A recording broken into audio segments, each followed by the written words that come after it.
What an awful, awful game, awful performance, and our European unbeaten record comes to an end. Really disappointing. I just not long got in. I literally watched the whole game on the underground. I wasn't underground, but you know what I mean. I was at bloody Canning Town station waiting for trains to go by so I could get on one as they scored their second and effectively ended the game. Yeah, it comes down to awful performance from the players, but big hard look at the manager for that one, I have to say, because the lineup was all wrong. Didn't really respect Olympiacos and pay them the proper respect. It was a very heavily rotated team. And you can do that, but you need some quality in there. Some players have been playing week in, week out. And, you know, apart from Emerson, you know, Souček, who I thought had an awful game against Villa, among others. You know, there weren't that many regular starters. And Emerson probably wouldn't have started if it weren't for the fact that he can't play in the, what do you call it, game, the Everton game, because he's suspended. But yeah, and yeah, something about Souček. I don't know what Moyes' thing with Souček is. He has scored a few goals so far this season, but he offers very little else. So when he's not scoring, his absence is felt, you know, massively. And the back line, apart from Emerson, you've got Kura, who's barely played any games. Bono's and Mavropanos had a couple of games in Europe.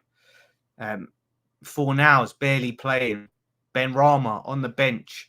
And this is my worry. And this is what I put is it time to worry in the thumbnail. Overall, you know, it's two losses. Everton, if we lose to Everton, then it's really time to worry. But my concern is our squad depth, because on paper, I think we've got good squad depth, except up front. And we'll talk about Danny Ings in a minute. I think overall, on paper, we have good squad depth. The problem is the squad management. Now, you're seeing the likes of Ben Rama, Fornals, Kura, even Kudos in very little minutes. Kudos lately more than others. Kudos, I should say, not Kudos. Kudos. Yeah. So when you're calling upon these players who are barely playing, they're going to probably be lack a little bit of faith and motivation in you because they're not playing and they're not going to be sharp. So we've got a team full of players that just aren't match sharp like that. And yeah, Danny Ings, how Danny Ings keeps getting picked in this team, I do not know. I don't know what he's got on Moyes. I don't know if it's just the fact that he's our highest paid player, which is madness. Mubama had the option to go out on loan. He told him, no, I've got plans for you. I'm going to use you. And I think he had like a very late cameo in one European game, and that's it.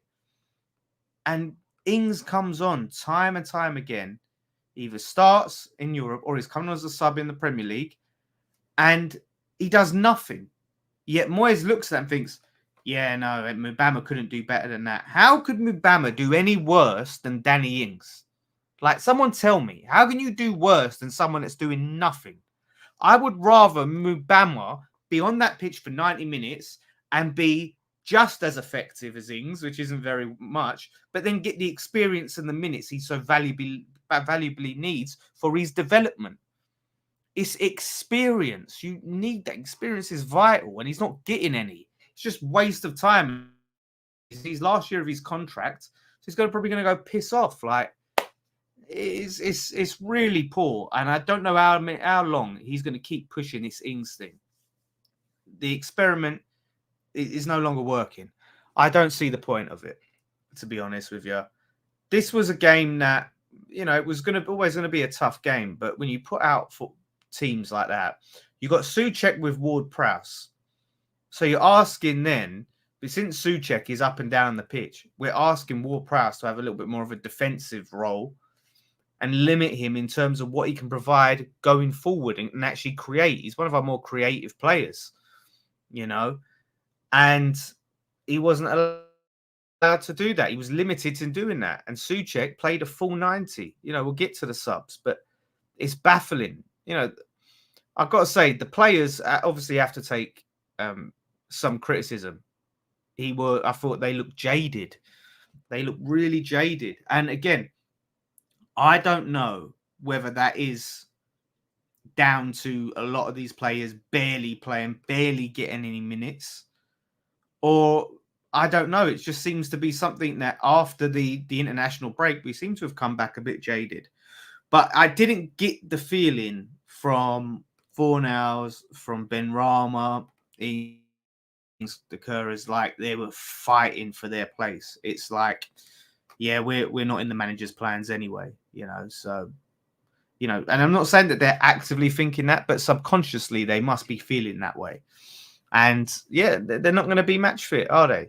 They're not getting enough minutes off the bench week in, week out, because Moyes and his substitutions, he does not bring players on early enough or frequently enough. He does not he loves to keep things the same. And that was abundantly clear at half time, when at the second half, the players come out and it's the exact same team. How has he looked at that first half and gone, yeah, don't need any changes. We'll give the boys in the first half another go? No. We had a chance to get something from that game had we had made those changes earlier. You're not giving the players enough time. 58 minutes, the changes come. It's earlier than what he usually does, but still, you're not giving the players enough time at all there.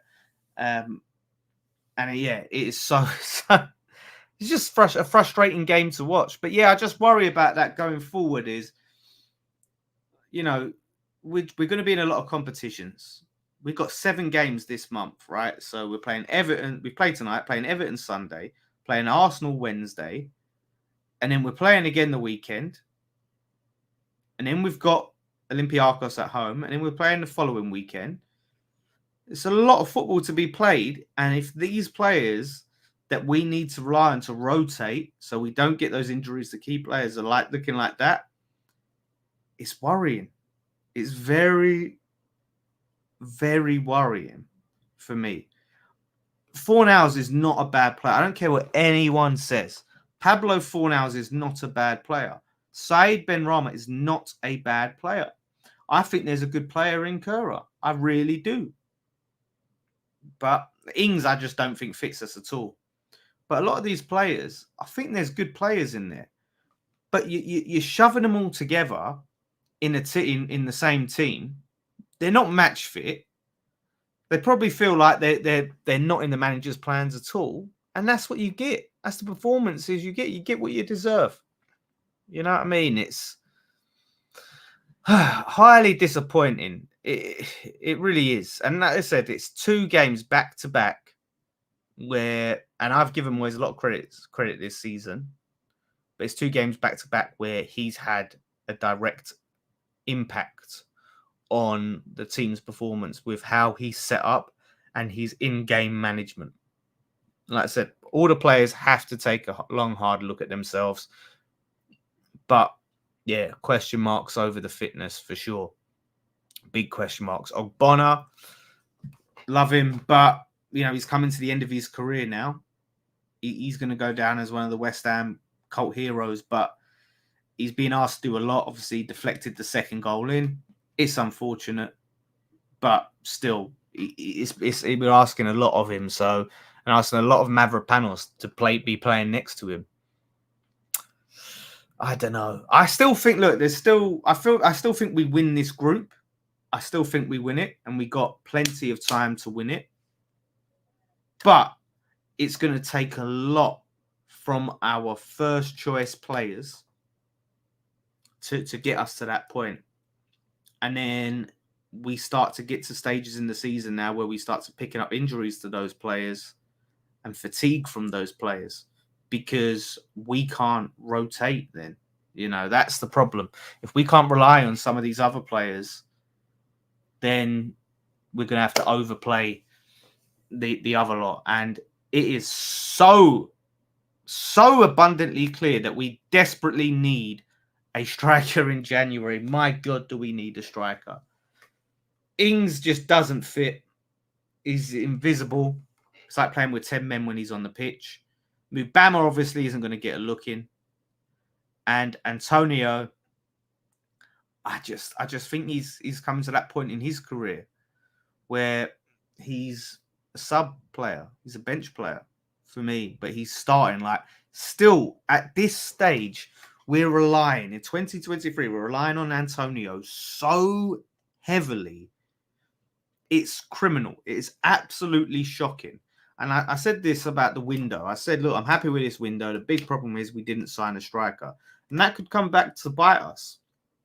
And I really hope Steidten is doing the work that he needs to do to identify strikers, and we just go and get one in January that fits this limited Moyes system that only Antonio can work in, or Arnautovic. Like, no one else can work in these, whether it's Allaire, whether it's Scamacca, whether it's Ings. None of these strikers can work. So find this Antonio clone and bring him in. And Cornet, I've got to mention Cornet. He came on late.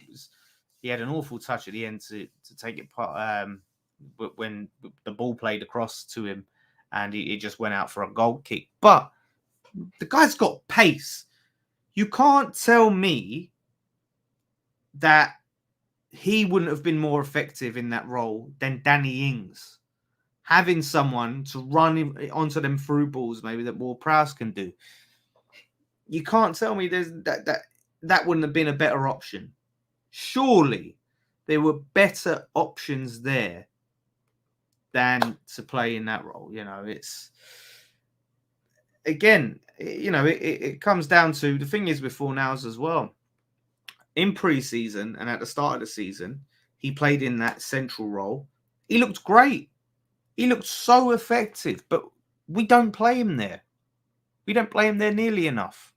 So you're not going to get the best out of him. And sadly, I love Fornals, but yeah, his days are numbered at the club. They really are. And it's really unfortunate. But find this. I don't think we have a shot at getting Ivan Toney. You can offer. We'd have to massively outbid the likes of Arsenal and Spurs. We'd have to outbid him and then hope he would be willing to come. But, if we don't get our act together by January, who's going to want to come? That's the problem. If we're sliding down the table, then you're not going to get these types of players. So it's, for me, and this is the thing. I'm waiting, like I said, my 10-game review of David Moyes, and that's the Premier League games, right? That I'm going to do after the Everton game. I'm going to put out, I've said this, 10 games in the Premier League. I'm going to give my full judgment on Moyes and see what I think. But if we lose that Everton game, that review, that's going to look not so good for Moyes because I've given him time and patience and I've given him credit this season. But the way that we've come back from the international break and the way that he's handled the games, the game management, has been poor. It's been really poor. And like I said, if we lose to Everton, that's going to be a big alarm bells for me because we should be beating them at home. No problem. They said it's no easy game in the Premier League. Yeah, I know that. But if we have any ambitions of, challenging for Europe, again, for European places, we have to win that game. So we can't go lose multiple games in a row and then just go, oh, well, we'll go to the next one, No, if we're serious, we win this. If we lose this, it's going to have a big impact on the confidence of the team. Yeah, so I'm not even considering us losing that game. But even a draw is not good enough. We need to go up. This is an absolute wake-up call. It needs to give the players a kick up the arse, and it needs to give Moyes a kick up the arse. And I want to see things done differently. I want to see. We're probably going to see Antonio start, even though I feel like he's been needing to come out of the side. even when he come on, he was just a bit of a shambles. But Souček, he needs to come out the side. Take him out, but he won't. He's gonna start. You know what I mean? People say don't tempt fate. I don't care. I'm not envisioning a world where we lose to Everton. Yeah, could come back to bite me or whatever. But no, we shouldn't be losing to Everton. And if we do, big questions have to be asked. Big questions have to be asked. And yeah, when it comes to Moyes out, it's going to get, for me this season, it's going to take a lot for me to actually get to the point where I'm calling for him to be sacked. I've kind of resigned myself to the fact that he'll probably be here for the remainder of the season unless we're in a big relegation battle. But this is why that we shouldn't be giving that contract early. This is why you wait and see. Not be quick to get out like a 2-year, 3-year deal. So we have to hold fire on that and just wait to see how things pan out. And wait till near the end of the season. It's not ideal, but that's what Sullivan does, because you give him the big deal. If we give him a contract now and it all goes to shit, they're going to be hesitant to sack him. But we have to have a good season. You see, 2 bad seasons in a row. I'm sorry, you can't survive that. You can't. So yeah, to me, it's next season. I think we might as well. And look, it's horrible because the football, when it's bad, right? But unless we look like we're going down, you might as well stick with Moyes and then rebuild from start in the summer. Alvarez came out and said that Steidten told him, come and join my project. So this is a big, Steidten project. Steidten sees it as his project. So even when Moyes goes, he can bring in the replacement. And the project continues from what we've started building this season, because I'm really happy with the signings that we've made. So, yeah, it's big wake-up call. But it's not all over. We got Olympiacos at home. I think we can beat that, but we're just going to have to really stretch the Bowens and the Paquetas in this team and really ask for a lot of minutes from them, because it's worrying. But that's the thing. Yes, the football hasn't looked good all season. It hasn't. But I'll accept it if we win. I will accept it. I don't care how we play. If we win, when we don't win, then that's when you're like, nah, I can't take this crap football. But yeah, like I said, I understand the sentiment of people. I'm not one of these that slates people for being Moyes out. I was Moyes out last season, so I understand it. I just think it's pointless midway through a season if you're not in danger, and just to sack him. Yeah, I know you're kind of writing off a season potentially, but I would rather us go in the summer and not just get a quick solution manager in. I want us to, if a quality manager was available that we could get, then yeah, bye. See you later, right? If you could get a class manager. Otherwise, do you know what I mean? Let's just wait and see what happens. But look, we win on Sunday against Everton. It puts that positive feeling back in the air. Yes, it's Everton, but it gives us much needed points, pushes up the table, and keeps us in that hunt for Europe. We've got a favourable. Let me end with some positivity. I've vented a bit there, but I'm going to end with some positivity, right? So, our next games in the Premier League. So we've got Everton at home. This is the Premier League. Obviously, we've got Arsenal in the Cup, which is going to be interesting to see what team we play there. So many games. Brentford away. And we've been hit and miss. It's definitely, obviously, a tough game for us, but they've been hit and miss, but it's winnable. Nottingham Forest at home. Burnley away. And then Crystal Palace at home. That's our next 5 games in the Premier League. Now, we can potentially get 15 points out of that. But minimum I'm looking at is 10 points. right? That's a minimum we should be looking at. Maybe Brentford, we might drop points, but we should be winning at our home games at the very least, right? We should be winning our home games. Even Burnley away, they're awful. We should be winning that. You know what I mean? Everton should win that. Forest at home should win that. Burnley away, we should win that. And Palace at home, right? And then Brentford away, okay, that could be tough. And then after Spurs away, we've got Fulham away. And then Wolves at home. So we've got opportunities to pick up a good amount of points and keep ourselves in the hunt. We win those games that we should win, right? Then we're going to be in and around the top 4 if we was to win those winnable games. So yeah, the form's not looking good right now, but look, it's the games we've lost this season. This was the first game that we lost that this is a team that you think, okay, we should have got something. They were really good. They played well. I've got to give respect. I'm not saying we'll get top 4. I said we'll be in around the top 4 if we win those games, which is a fact, by the way. Not saying we'll finish there. But, yeah, credit to Olympiacos. They played well. They deserved it. But, they had major changes at the centre-back. We should have really put them to the sword a bit. You know what I mean? So you say that's without the teams above us winning. Of course they'll win, but will they win as many games as we do? Because we've played a lot of our difficult games. That's the point.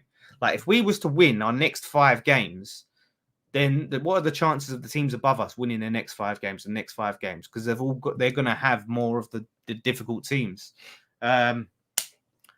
So yeah, so that's how I look at it, right? When it comes down to it, we have to pick ourselves up. It's going to be home game. Hopefully the fans will be up for it. And like I said, this was the first game we've lost this season to a team that you feel like, yeah, maybe we were the favourites. We should have gone into it. The Villa game was a bad loss. That was a bad loss. I admit that. But Sunday, no excuses. Moyes, get the lineup right. Players, put a shift in. I want to see a big improvement from all of them, right? So let's see. But yeah, thanks for watching. Be back for Friday Night Pint and all the stuff on Sunday. Leave your comments below. One thing left to say.